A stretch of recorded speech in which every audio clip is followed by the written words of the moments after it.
ये क्या है, लाइन है ना,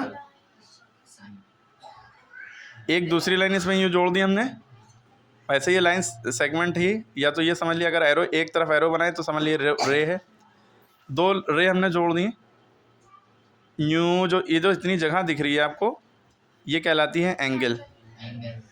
समझ गए एंगल किसे कहते हैं? देखिए घड़ी बनी है, बड़ी सुई 12 पे है, छोटी सुई 3 पे है, 3 बज रहा है ना, इनके बीच में जो जगह है ये एंगल 90 डिग्री का एंगल है ना। क्लियर हो गई? तो एंगल का मतलब समझ गए। अब किसी भी एंगल को लिखना होता है तो या तो एक लेटर से लिखा जाता है या तो 3 लेटर से। जैसे यहाँ ए लिखा है, यहाँ बी लिखा है, यहाँ पे सी लिखा है, समझ लीजिए। ऐसे एरो आगे जाएगा, डॉट लिया जाएगा उसका, ठीक है। ए बी सी लिखा है, तो इस एंगल का नाम बताइए क्या है? अरे नाम नहीं, मतलब एंगल को लिखेंगे क्या, कैसे लिखेंगे? तो ये जो बी है इसके ऊपर तो एंगल बना है ना, और एंगल हमने मान लिए, ये एंगल जो होते हैं ये डिग्री के होते हैं, ये मान लिए 45 डिग्री का है। कितने डिग्री का? तो वो तो बात अलग है, लेकिन इस एंगल का नाम जो है वो एंगल बी लिखा जाएगा, क्योंकि इसको कैसे लिखेंगे, जिस कोने पे एंगल होगा उस कोने पे जो लेटर है वो लिखा जाता है, ठीक।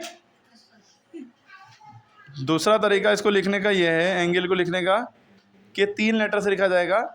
जो लेटर पे एंगल है वो लेटर बीच में आना चाहिए। कहाँ पे आना चाहिए? A B C. देखिए एंगल ए बी सी, देखिए बी बीच में आ रहा है। इसी तरह से सी बी ए कैसे लिखेंगे? एंगल का सिंबल बनाते हैं यूँ करके, सी बी ए। समझ गए आप लोग एंगल कैसे लिखते हैं? जैसे ये पी क्यू आर है, तो अगर एंगल पी लिखना है, मान लीजिए 60 डिग्री है, तो हम लिखेंगे एंगल पी बराबर 60 डिग्री। जैसे यहाँ पे हम लिख सकते थे एंगल बी बराबर 45 डिग्री, या इन सबको ये सारी चीज़ें 45 है, ठीक है।